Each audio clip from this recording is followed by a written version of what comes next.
সুপ্রিয় দর্শক, সবাইকে স্বাগত জানাচ্ছি প্রমিসেস জানতে চাই আজকের পর্বে। আমি নুসরাত রহমান। কেমন আছেন সবাই? নিশ্চয়ই ভালো।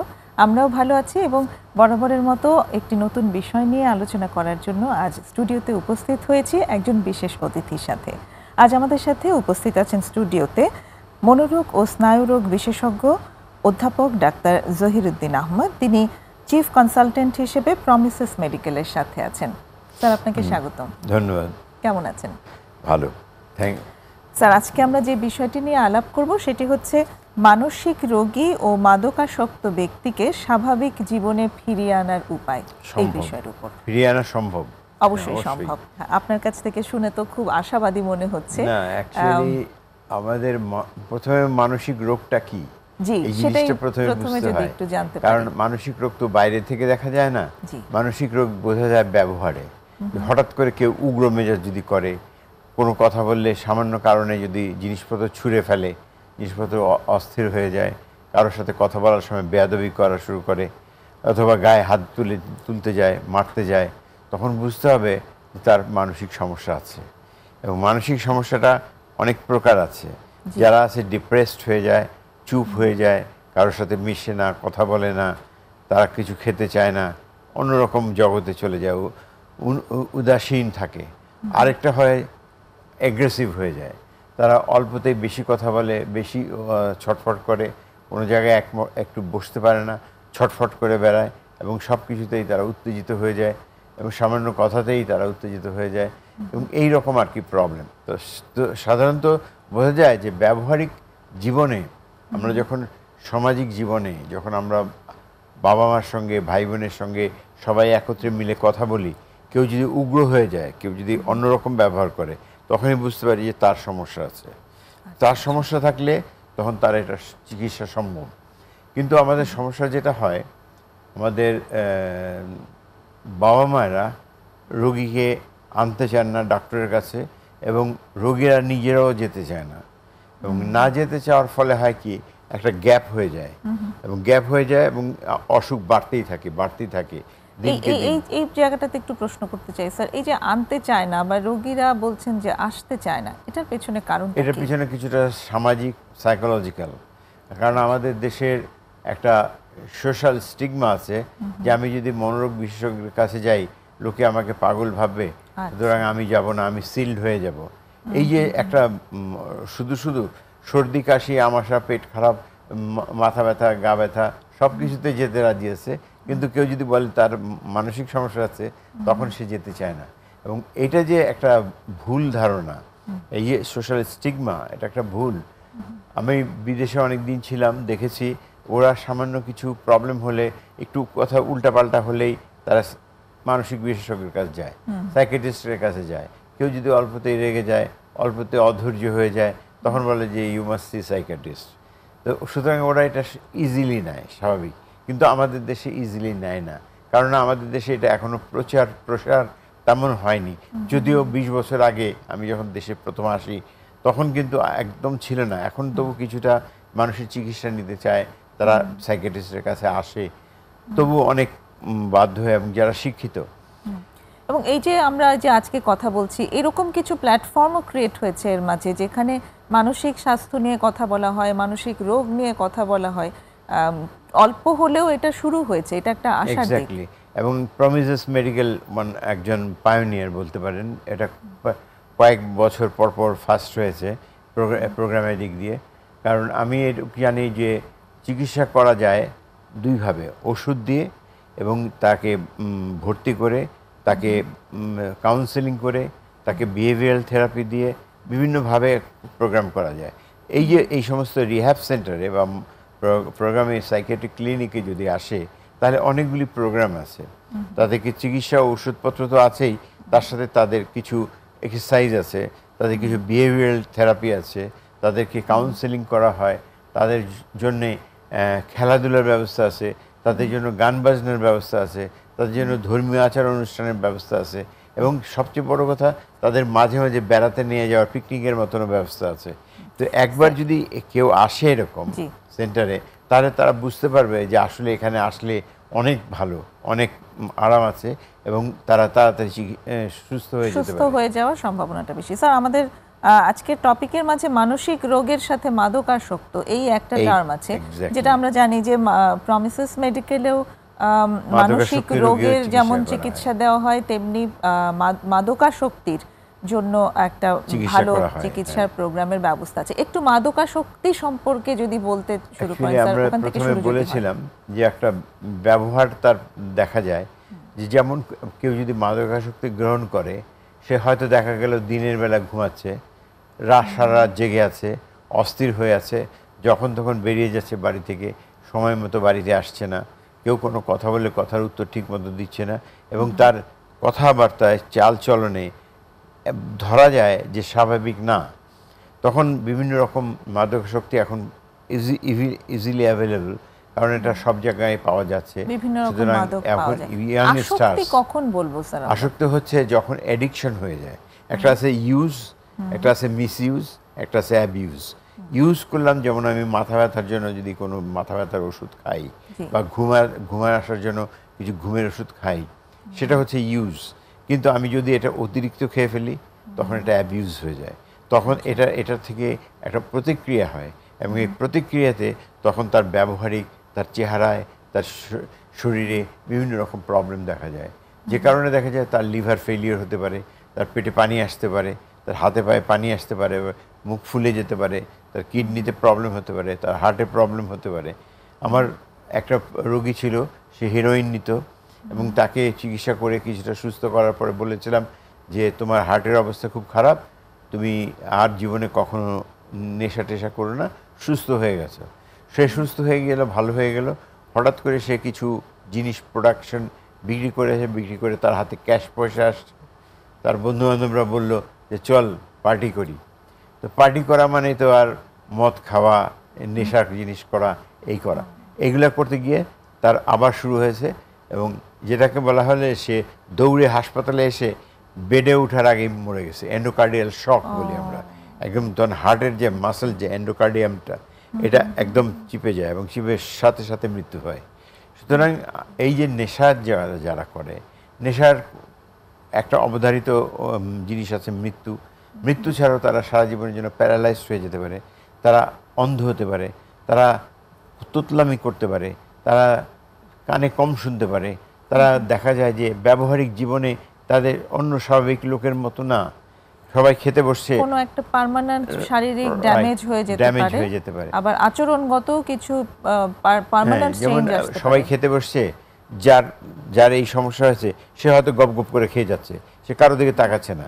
সবাই হয়তো খাচ্ছে, শেয়ার করছে, কিন্তু শেয়ার আর কেয়ারের মধ্যে সে নাই, সে তার মতো সে তার জগতেই আছে।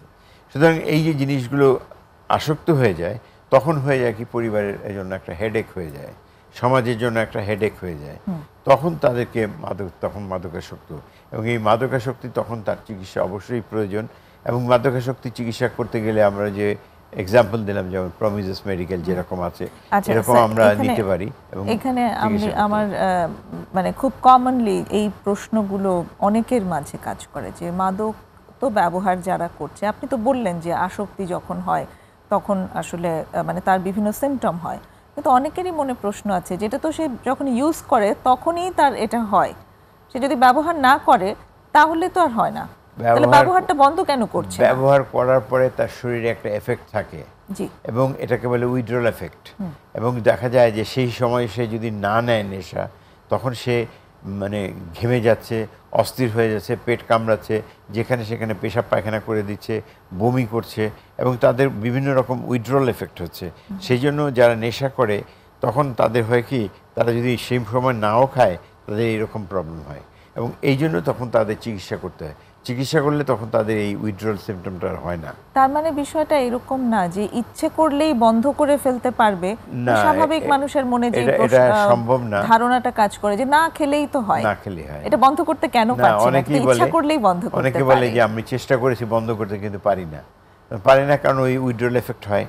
তো সুতরাং তারা যদি একটা বিশেষজ্ঞের কাছে যায়, চিকিৎসা নেয়, সাজেশন নেয়, মানসিক রোগ বিশেষজ্ঞের কাছে যায়, তাহলে তারা ইজিলি চিকিৎসা নিয়ে ভালো হয়ে যেতে পারে।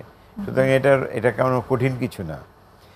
আমার কাছে এক ভদ্রলোক এসেছিলেন, উনি 35 বছর ধরে নেশা করেছেন, বাবা মা আত্মীয় স্বজন কোনোভাবে কিছু করতে পারে না, সে আরমান্টোলের দিকে থাকতো।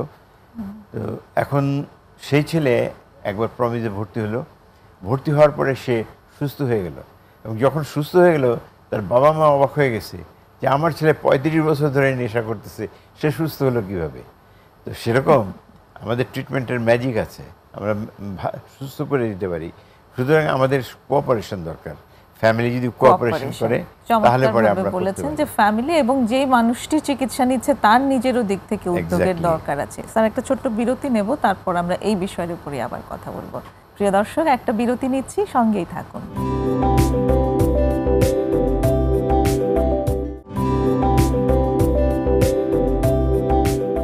ফিরে এলাম ছোট্ট বিরতি নিয়ে প্রমিসেস জানতে চাই। আজ কথা হচ্ছে অধ্যাপক ডাক্তার জহিরুদ্দিন আহমেদের সাথে মানসিক রোগী ও মাদকাসক্ত ব্যক্তিকে স্বাভাবিক জীবনে ফিরিয়ে আনার উপায় এই বিষয়ের উপর। স্যার, বিরতির আগে যেই জায়গাটিতে ছিলাম আপনি বলেছিলেন যে সহযোগিতা দরকার, পরিবারের সহযোগিতা এবং যিনি রোগী তার নিজস্ব সহযোগিতা, তার নিজের চেষ্টা। প্রথমে স্বীকার করতে হবে যে আমার একটা অসুখ আছে এবং আমি সুস্থ হতে চাই।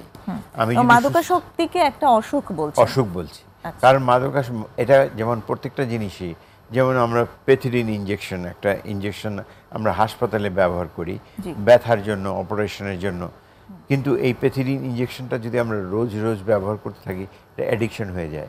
তখন এটা ছাড়া ভাল লাগে না, তখন বলে যে ওই পেশেন্টরা বলে ডাক্তার সাহেব ওই ইনজেকশনটা দেন, ওইটা না দিলে ভাল লাগে না, তার মানে ওইটা একটা অভ্যাস হয়ে গেছে। তো সুতরাং তখন বুঝতে হবে যে আমার বোধহয় অ্যাডিকশন হয়ে গেল, তখন তার চিকিৎসা দরকার এবং তখন তাকে অ্যান্টিডোট দিতে হয়। আমরা বলি অ্যাবিউজ অ্যান্টাবিউজ, আমরা কিছু ওষুধ ইউজ করি যাতে এই উইথড্রল এফেক্টটা না হয়। সে কারণে মোট কথা পেশেন্টকে সচেতন হতে হবে, সহযোগিতা করতে হবে এবং পেশেন্টের আত্মীয় স্বজন তাদের সহযোগিতা লাগবে। আমাদের একটা দেশে একটা প্রবলেম আছে যে আমাদের আত্মীয় স্বজনরা, পেশেন্টের আত্মীয় স্বজনরা লুকাতে চায়, লুকাতে চায়। তারা বলে যে না আমার ছেলে কিছু হয়নি, ওই ওই সামান্য একটু মাঝে মাঝে একটু রেগে যায়, আর কিছু না, সব ঠিক আছে। এইটা করা উচিত না। এটা যদি তারা করে তাহলে পরে হবে কি চিকিৎসা হবে না এবং আলটিমেটলি আস্তে আস্তে আস্তে আস্তে আস্তে গাঢ় অবস্থা হয়ে যাবে। আমি এরকম অনেক পেশেন্টকে দেখেছি যারা চিকিৎসা করেনি, না করে এমন অবস্থা হয়ে গেছে তাদের মুখ দিয়ে সারাক্ষণ লালা পড়ে, হাত পাগুলো কুঁকড়ে গেছে, হাত পাগুলো কাঁপতে থাকে সবসময় এবং কোনো কথা বলতে পারে না, কথা বলতে গেলে তোতলাতে থাকে, অর্থাৎ তার সমস্ত শরীর সিস্টেম ড্যামেজ হয়ে গেছে এবং দেখা যায় তার কিডনি ফেলিওর হয়েছে, তার লিভার ফেলিওর হয়েছে। সুতরাং এখন কথা হচ্ছে লং টার্মে, সেই জন্য বাবা মারা যদি লুকায় তাহলে তারা ভুল করবে, তারা যেন না লুকিয়ে ছেলেকে চিকিৎসা করতে নিয়ে আসে। তারা বিশেষ করে টিনেজার ছেলেপেলেরা, অল্প বয়সী ছেলেপেলেরা এখন এই ইউটিউব হওয়াতে তারা অনেক কিছু পায়, অনেক কিছু দেখতে পারে, তাতে করে এইটা থেকে অনেক কিছু খবর পায়, তখন তারা এটা আস্তে আস্তে অ্যাডিকশন হয়ে যাচ্ছে। শুধু যে ওই ওষুধে অ্যাডিকশন হচ্ছে তা না, তারা মোবাইল অ্যাডিকশন হয়ে যাচ্ছে এবং মোবাইল অ্যাডিকশনেরও কিন্তু আরেকটা প্রবলেম হচ্ছে। আমার কাছে অনেক পেশেন্ট এসছে যাতে মোবাইল বেশি অ্যাডিকশনের ফলে তারা কানে কম শুনে, চোখে কম দেখে এবং তাদের ট্রেমার হয় এবং কাঁপে, হাত পা কাঁপে এবং খিঁচুনি হয়। সুতরাং দেখা গেছে যে মোবাইল অ্যাডিকশনও আরেকটা খারাপ। সুতরাং ড্রাগস যে শুধু এটা তা না, মানে অ্যাডিকশন শুধু ড্রাগেই হয় তা না, অন্য কিছুতেও হতে পারে, তার মধ্যে মোবাইল একটা, রাইট। এবং এই জন্য আমাদের সমস্যা হচ্ছে এই মোবাইল এসে সমস্ত জিনিস আমাদের হাতে এসে গেছে, হাতের মুঠে চলে আসছে, মুঠোফোন যেটাকে আমরা বলি, এই মুঠের মধ্যে আমাদের করাপশনটা চলে আসছে। এই করাপশনটা আমরা দেখতে পারি, আমরা সব কিছু পাই এখানে, কিন্তু আমরা যদি ওই রেস্ট্রিক্টেড করে ফোনটা দেই যে স্টুডেন্ট যে মোবাইল দেয় বাবা মা, তখন যদি রেস্ট্রিক্টেড করে দেয় যে বাচ্চাকে অ্যালাউ করা যাবে না সেই সমস্ত জিনিস করে, তাহলে পরে কিছুটা সম্ভব। আর অনেকে বাবা মা আছে কি ছেলেপেলেকে ঠান্ডা করার জন্য একটা মোবাইল দিয়ে বসে রাখে যে থাক এটা দিয়ে থাক, কিন্তু এটা ঠিক না। অনেকে দেখা যায় রাতকে রাত বসে আছে, মোবাইল দেখছে, মোবাইল খেলতেছে এবং তারা ঘুমায় না, এবং এটা করতে করতে এমন হয় যে পরদিন দিনের বেলা তারা ক্লান্ত অনুভব করে, তারা নিজেদের মধ্যে গা ব্যথা শুরু হয়, মাথা ব্যথা শুরু হয়, অল্পতেই মেজাজ খিটখিটে হয়ে যায় এই সমস্ত কারণে। সুতরাং নেশা সবই খারাপ। এই মোবাইল অ্যাডিকশনের জায়গাটাতে আমার একটা প্রশ্ন আসলো, আরেকটা প্রশ্ন আসলে আসছিল, কিন্তু এইটা খুব রিলেভেন্ট মনে হচ্ছে। কারো ক্ষেত্রে যদি মোবাইল অ্যাডিকশন দেখা দেয়, সেই ক্ষেত্রে কি তার চিকিৎসকের শরণাপন্ন হওয়া উচিত? অবশ্যই, অবশ্যই সেখানেও হওয়া উচিত। চিকিৎসা আছে। যেমন আমি ওই ইএনটি স্পেশালিস্ট একজন টিভি প্রোগ্রাম করে মাঝে মাঝে, উনি বলেছেন আমার কাছে অনেক রোগী এসছে যারা কানে ভালো করে শোনে না, এই মোবাইল শুনতে শুনতে সারাক্ষণ কানের মধ্যে লাগিয়ে মিউজিক শুনতেছে, জোরে জোরে মিউজিক শুনতেছে, এবং আস্তে আস্তে তাদের হিয়ারিং লস হয়ে যাচ্ছে, কন্ডাকশন ডিফনেস যেটাকে বলি, দূরের শব্দ শুনতে পাচ্ছে না, কাছে গিয়ে জোরে চিৎকার করে কথা বলতে হয়, এবং তাদেরও অভ্যাস হয়ে যায় জোরে চিৎকার করে কথা বলা, তারা আস্তে কথা বলতে পারে না। তো এই যে নির্ভরশীলতা, এই নির্ভরশীলতা কাটানোর জন্য কি কোনো মেডিসিন দেওয়া হয়? হ্যাঁ, এটার মেডিসিন দেওয়া যাবে, এবং প্লাস এই হ্যাবিটটাও চেঞ্জ করতে হবে। যেমন আমি আমার অনেক পেশেন্টদেরকে আমি বলি যে যদি কাউকে মোবাইল দিতে হয় দিনের বেলা দেন, দিনের বেলা কথা বলে, কিন্তু রাত্রে দেবেন না। রাতে দিলে পরে হয় কি, ওই পুরো কনসেন্ট্রেশনটা তখন ওখানে চলে আসে এবং তার ব্রেইনের উপর এফেক্ট করে। কারণ আমাদের জানা উচিত যে আমাদের ব্রেইনটা একটা কম্পিউটারাইজ জিনিস, এবং এর মধ্যে নিওকর্টেক্স একটা জিনিস আছে, যে মেসেঞ্জারগুলো একটা থেকে আরেকটা যায়। আমরা যেমন ছোটোবেলায় স্কুলে দেখতাম রিলে রেস, যেমন একটা কাঠি নিয়ে একজনকে পাস করে দিত, আবার একজনকে পাস করে দেয়। মেসেঞ্জারগুলোও ঠিক এরকম, ব্রেনের ভেতরে সার্কিটগুলো যেভাবে কাজ করে, অর্থাৎ এক জায়গা থেকে শুরু হলো, আরেক জায়গা এসে থামলো, তার থেকে পাস করে দিল, সে আবার আরেক জায়গায় গেল, এভাবে করে পুরো মেসেজটা, পুরো সার্কিটটা হয়ে আসে। কিন্তু এখন আমরা যদি এই নেশার করি, তাহলে ওই সার্কিটটা বন্ধ হয়ে যাবে। তখন দেখা যাবে কথার ইনকোঅর্ডিনেশন হয়ে যাচ্ছে, আমি কি বলতে চাচ্ছি আমি বুঝাতে চাচ্ছি না, আমি কি করতে চাই আমি করতে পারছি না, আমি একটা বলতে চাই বলতে পারি না। তখন দেখা যাচ্ছে যে এই এই এই যে গ্যাপটা, এটা এই মোবাইলের থেকে হয়, এবং তখন তার এই জিনিসগুলো খুব খারাপ, কারণ এটা ইলেকট্রনিক্স ডিভাইস। আমাদের মোবাইলে যে কানেকশনের তো তারে টেলিফোনের আসে না, এটা আসে স্যাটেলাইট থেকে। স্যাটেলাইট থেকে যখন আসছে তাতে রেডিয়েশন সহ আসছে। সুতরাং একটা রুমে যখন ফোনে কথা বলছে, মোবাইলে কথা বলছে, সে রেডিয়েশন তো ছড়িয়ে পড়ছে, যে কারণে হাসপাতালে আইসিইউতে মোবাইল টেলিফোন নেওয়া নিষেধ, এবং সিসিইউতে, কারণ ওটাতে হার্টের ক্ষতি হয়, ব্রেনের ক্ষতি হয়, কারণ এটা রেডিয়েশন, তো ফ্রিকোয়েন্সি যাচ্ছে। সুতরাং আমাদের এটা জানা উচিত যে মোবাইল এডিকশনটাও খারাপ, এবং আমাদের ড্রাগসের এডিকশনটাও খারাপ। এই মোবাইল অ্যাডিকশনের ক্ষেত্রে আপনি ট্রিটমেন্ট প্রসিডিওরে বলছেন যে অবশ্যই চিকিৎসকের কাছে যাওয়া প্রয়োজন, এবং বিহেভিয়ার থেরাপি আপনি বললেন যে লিমিট করে দাও, তার মানে বিহেভিয়ারাল কিছু ম্যানেজমেন্ট করে, এবং তাদেরকে অন্য কিছু দাও। আমি বলি ওই সময় তারা ক্যারাম বোর্ড খেলুক, তারা টেবিল টেনিস খেলুক, তারা লুডো খেলুক, তারা দাবা খেলুক, অর্থাৎ অন্য কিছু দিয়ে তাদেরকে সময় কাটাতে পারে। ওই মোবাইলের সময়টাকে অন্য ডাইভার্ট করে দিতে হবে, তাহলে পরে সুবিধা। এবং তার সঙ্গে আমরা যে ওই কনসেন্ট্রেশনটাকে বাড়িয়ে দিতে পারি, যেমন কিছু কিছু ওষুধ আছে, যেমন ব্রেনের থিঙ্কিং পাওয়ার বা চিন্তা শক্তিটাকে ডিস্টার্ব করে এই মোবাইলে, তখন আমরা ওই ধরনের ওষুধ দিই যাতে আমাদের ওই থিঙ্কিং পাওয়ারটা বেড়ে যায়। ইভেন অনেক পেশেন্ট আছে যারা স্ট্রোক হওয়ার পরে অনেক কিছু ভুলে যায়, কথা বলতে পারে না, বুঝাতে পারে না, তাদেরকে আমরা ওইভাবে চিকিৎসা করি। চিকিৎসা করলে পরে তখন দেখা যায় তারা চিনতে পারে, কথা বলতে পারে। অনেক পেশেন্ট যারা আসে ডিমেনশিয়া রোগী, বয়স্ক রোগী, 65 বছরের উপরে, প্রায় দেখা যায় যে ভুলে যাচ্ছে, কাকে চিনতে পারছে না, অমুকে কথা বলতে পারছে না, বা ঘরের মধ্যে পেশাব পায়খানা করে দিচ্ছে, অর্থাৎ নিজের কোনো কোঅর্ডিনেশন থাকছে না। তখন তাদের আমরা ওই ধরনের ওষুধ দিই। ওষুধ দিলে পরে তার স্মৃতিশক্তিটা আবার ফিরে আসে, সবাইকে চিনতে পারে, সবার আবার স্বাভাবিক সুস্থ হয়ে যায়। আমার তো একটা খুব ভালো রুগী এসেছিল, একদম পুরো অবস্থা খারাপ ছিল, লুঙ্গিতে পেশাব পায়খানা করে দিত। সেই রোগী ভালো হলো, এবং ভালো হওয়ার পরে সুস্থ হয়ে তিনি সপ্তাহে গিয়ে বাজার করে আনতেন, তারপরে লাস্টলি হজ করেও আসছেন। রিসেন্টলি উনি গত বছর মারা গেছেন, কিন্তু এই যে যতটা দিন ছিলেন ততদিন সে ভালো ছিলেন। ওনার ডিমেনশিয়া ট্রিটমেন্টের পর ট্রিটমেন্টের পরে ভালো অনেকটা ব্যালেন্সে ফিরে আসলেন। তারপর আরেকটা পেশেন্ট ছিল, উনি ছিলেন জাস্টিস, ওনার ছিল ট্রেমার আর পার্কিনসনিজম, এবং সেই জন্য কাঁপতো এবং কথা বলতে পারতো না। আলটিমেটলি উনি ভালো হয়েছেন, সুস্থ হয়েছেন, হজ করে এসছেন। তার ওয়াইফ এসে এত খুশি, বলে যে বাবা তুমি আমার থেকে বয়স কম, নাহলে আমি তোমার পা ধরতাম, মানে এত খুশি হয়েছে। তো সেই তার জন্য মানে চিকিৎসায় আসলে অনেক কিছুর থেকে বের হওয়া সম্ভব, মানে আরাম হওয়া সম্ভব। এই জন্য আমাদের চিকিৎসাকে ভয় পেলে চলবে না, অ্যাভয়েড করলে চলবে না, আমাদেরকে আসতে হবে। সেই জায়গাটা নিয়ে আসলে আমরা কথা বলছিলাম। এই বিষয়টা বা ওই বিষয়টাই আমি আনবো। একটা বিরতির সময় হয়ে এলো, বিরতির পরে এসে কথা বলছি। দর্শক, আরেকটা বিরতির সময় হয়ে এসেছে, সঙ্গেই থাকুন।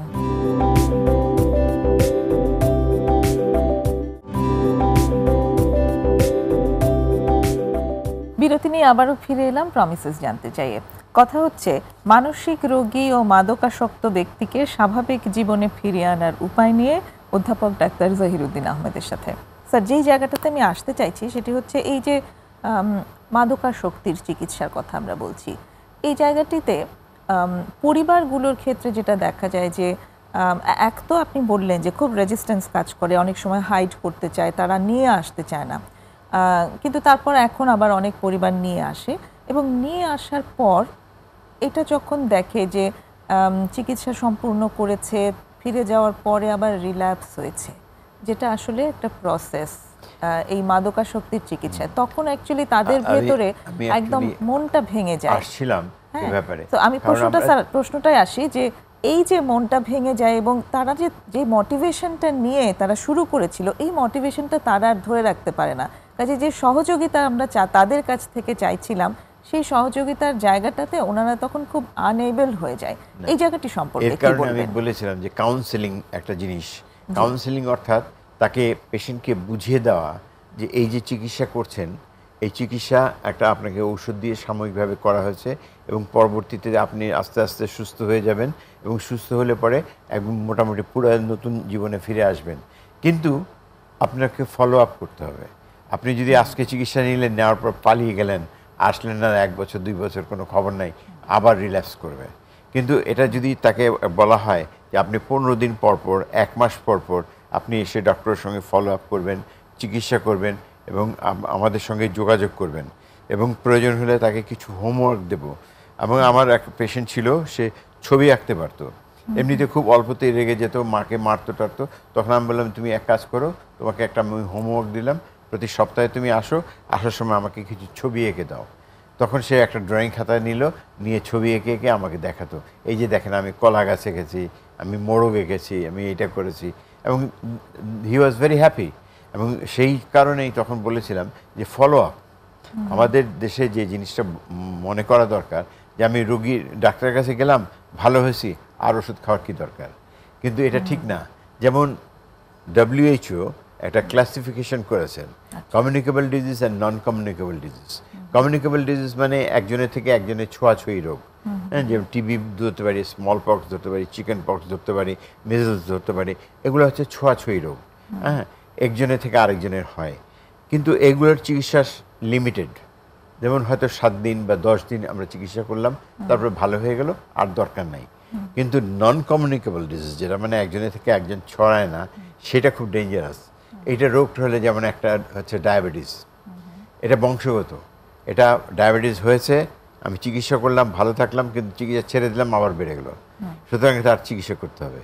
হ্যাঁ, তারপরে আমাদের হচ্ছে হাঁপানি রোগ, যারা শ্বাসকষ্ট হয়, তাদের সিওপিডি বলে আমরা একটা ডিজিজ বলি, যে তাদের আছে, তাদের চিকিৎসা নিতে হবে। তারপরে আপনার ধরেন হার্ট ডিজিজ, যাদের হাই প্রেশার থাকে, তাকে ওষুধ খেয়ে কমাতে হবে, নাহলে স্ট্রোক হয়ে যাবে, প্যারালাইজড হয়ে যাবে। সুতরাং তেমনি মানসিক রোগটাও এইরকম পড়ে। কিছু কোলাজেন ডিজিজ আছে, যেগুলো যেরকম ডিজিজ হলে পরে নিউরোফাইব্রোমা, এই ধরনের কিছু রোগ আছে, এবং যাদেরকে দিলে এটা তাদের চিকিৎসা চালাতে হয়, না চালালে তারা অচল হয়ে যাবে। তেমনি মানসিক রোগী বা ড্রাগ এডিক্ট বা যারা মাদকাসক্ত রোগী, তাদেরকে যদি চিকিৎসা করার পর ফলো আপ না করে, তাহলে এটা আবার রিল্যাপস করবে। সুতরাং follow up is a must, এবং তাতে এসে 15 দিন পরে হোক, 1 মাস পরে হোক, 3 মাস পরে হোক, দেখা করতে হবে এবং সাজেশন নিতে হবে, এবং তাদেরকে কিছু একটা কাজে থাকতে হবে, প্রোডাক্টিভ হতে হবে। যেমন আমি বলে দিই যে আপনি কিছু না করেন, কয়েকটা টব নেন, মাটি নেন, ফুল গাছ লাগান, ফুল গাছ লাগিয়ে আপনি সময় ব্যয় করেন। আপনি যদি প্রয়োজন হয় একটি রং কিনে নেন, একটা ব্রাশ নেন, আপনি দরজাটাকে রং করেন, তাহলে পরে আপনি দেখবেন আপনার সময়টাকে কেটে যাচ্ছে। অর্থাৎ বিজি রাখতে হবে। মানে তাকে চিকিৎসা দিতে হবে এবং তাকে একটা কাজ দিতে হবে বিজি রাখার জন্য, যাতে সে ওই নেশার দিকে আর না ঝুঁকে। তার মানে ফলো আপের বিষয়টা আপনি খুব জোর দিয়ে বলছেন, যেটা যদি না হয় তাহলে সেখানে রিল্যাপস হতে পারে। এই রিল্যাপস হওয়ার বিষয়টা আসলে কেমন, মানে এটা আসলে কি খুবই অসম্ভব, নাকি এই রোগের ক্ষেত্রে এই চিকিৎসার ক্ষেত্রে রিল্যাপসটা আসতেই পারে? কিছু কিছু রোগ আছে যেগুলো রিল্যাপস হয়, যেটা আমি একটু আগে বললাম, যেমন ডায়াবেটিস একটা রোগ, হাই প্রেশার একটা রোগ, হ্যাঁ, হার্টের রোগী একটা রোগ।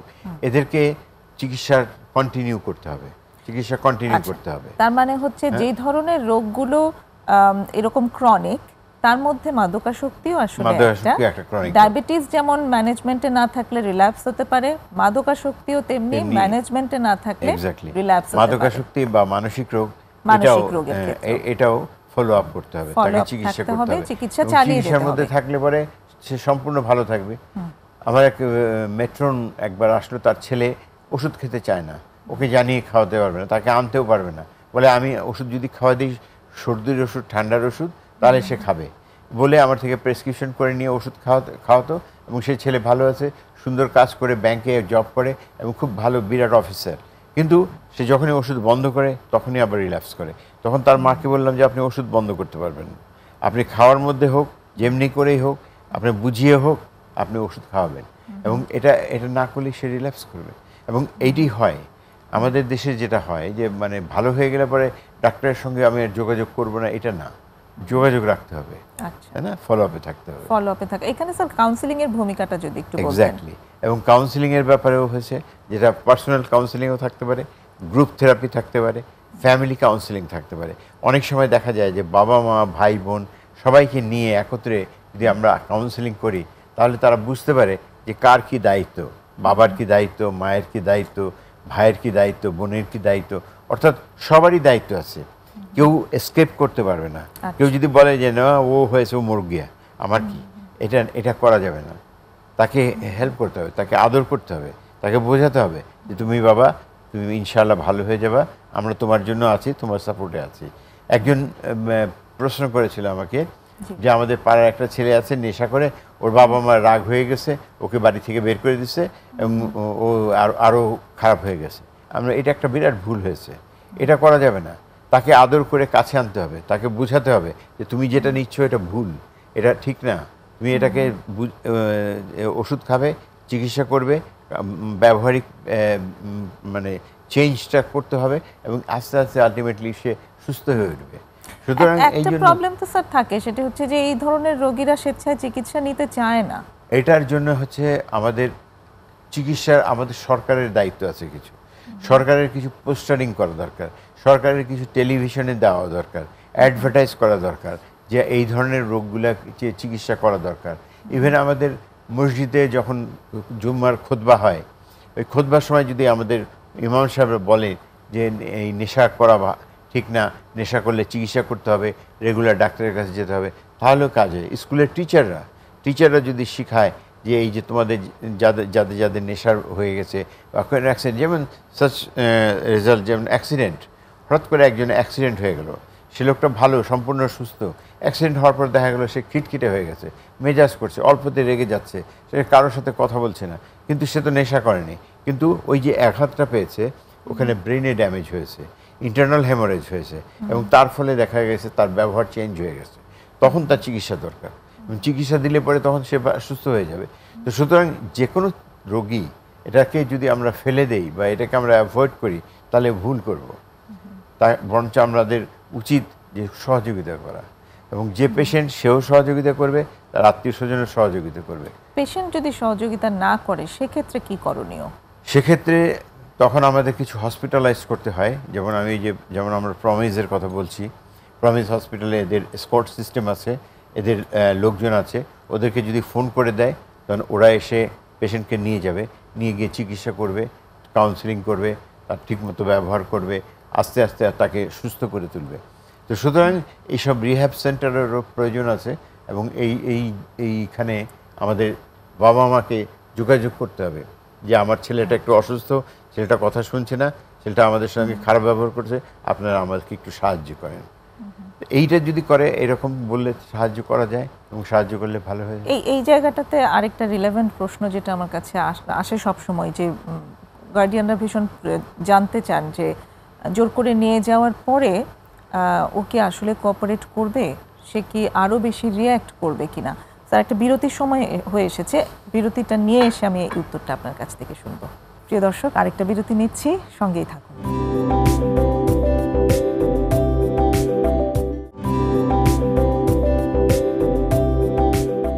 বিরতি নিয়ে আবার ফিরে এসেছি প্রমিসেস জানতে চাইয়ে।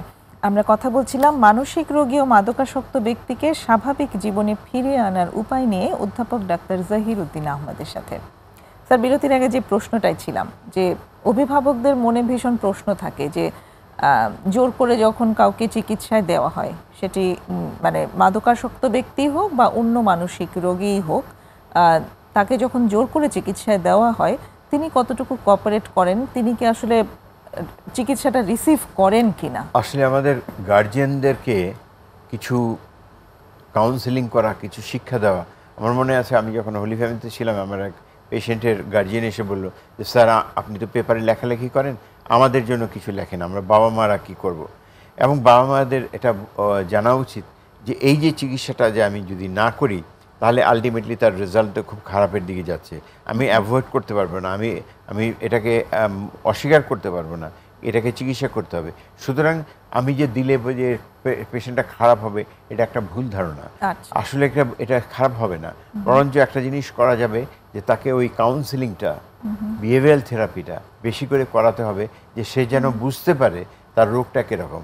আমি যখন নাইজেরিয়াতে ছিলাম, এক পাইলট অফিসার এরকম প্রবলেম ছিল এবং তার প্রবলেম হয়েছে, এবং ঠিক এই 5 বছর ওনার সঙ্গে পরে যখন দেখা গেছে তখন দেখলাম উনি ঠিক ওষুধ খাচ্ছেন। বলে according to your prescription doctor, I am taking ইট।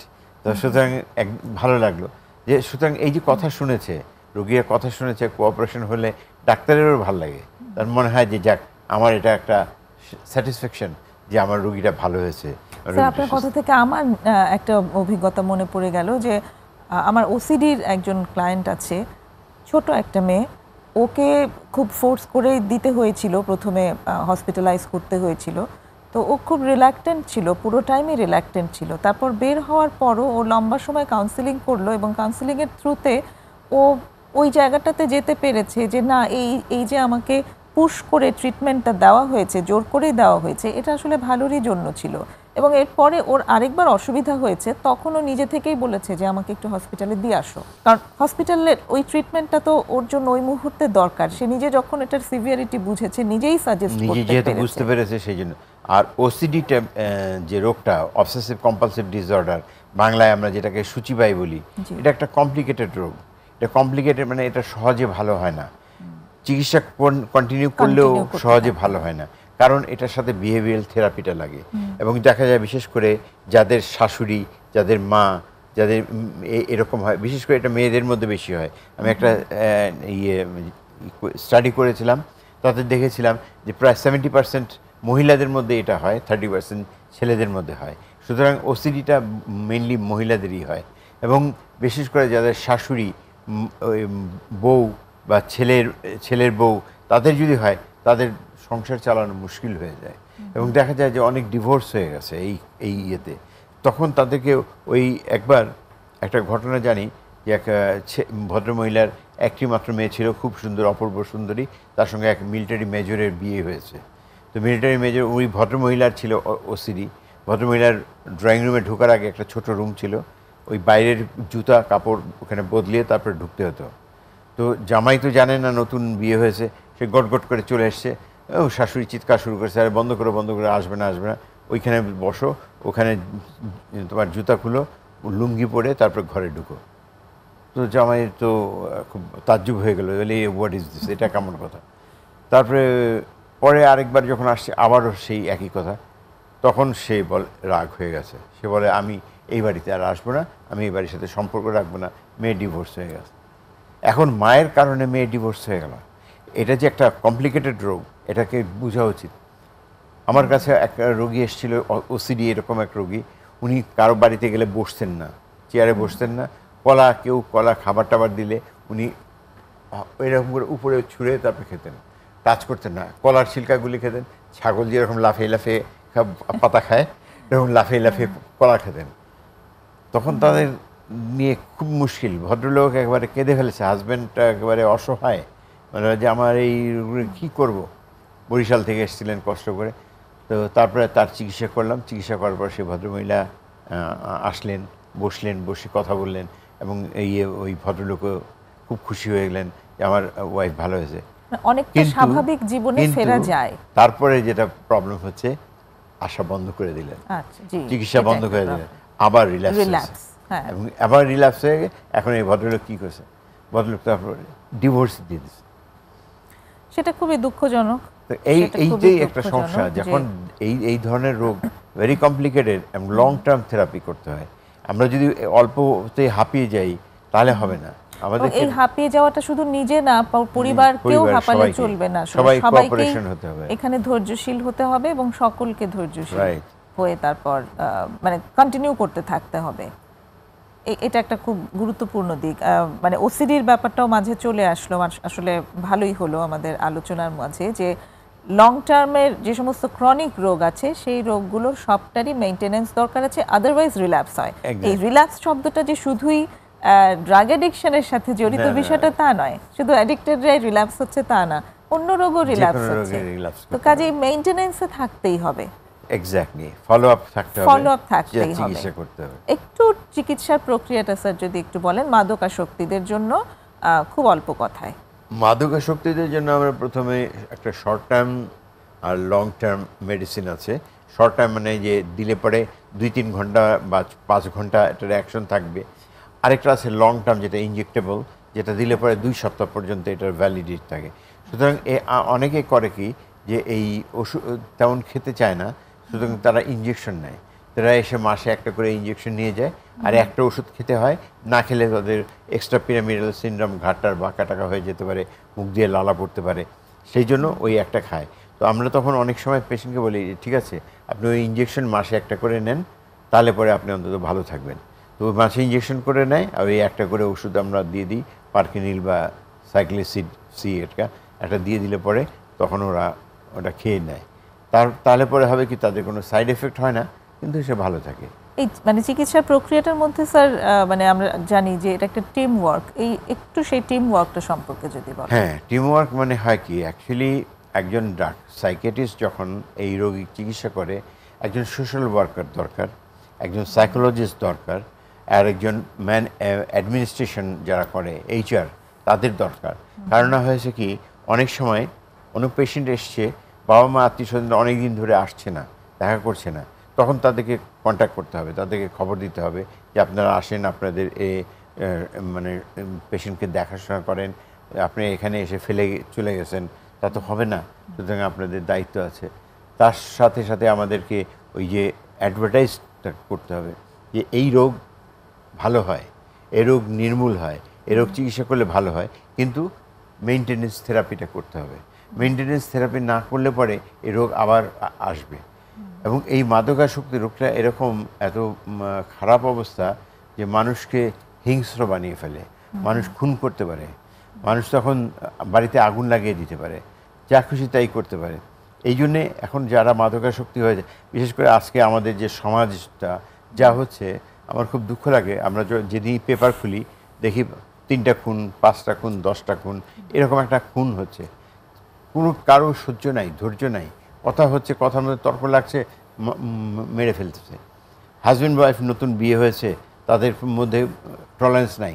আগে মানুষের বছরের পর বছর বিয়ে করেছে, 20 বছর 30 বছরের তাদের বিবাহিত জীবন, আর এটা 3 মাসও থাকতে পারে না। 3 মাসের মধ্যেই দেখা গেল হাজব্যান্ড ওয়াইফের ডিভোর্স হয়ে গেছে, অথবা খুনাখুনি করে একজন মরে গেছে।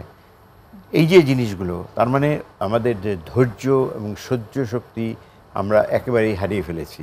এবং ধৈর্য সহ্য শক্তি কিন্তু এই মানসিক চিকিৎসার সাথেও হয়। তখন আমরা ওষুধ দিয়ে দিই যাতে তার ধৈর্যটা বাড়ে, সহ্যটা বাড়ে, এবং তার আশা নিরাশার জিনিসগুলো আমরা বলতে পারি। অনেক ধন্যবাদ স্যার, চমৎকার আলোচনা হলো, আশা করি দর্শকরা উপকৃত হয়েছেন। সুপ্রিয় দর্শক, আমরা অনুষ্ঠানের একদম শেষ পর্যায়ে আছি। আগামী অনুষ্ঠান দেখার আমন্ত্রণ জানিয়ে সবাইকে বিদায় নিচ্ছি। খোদা হাফেজ।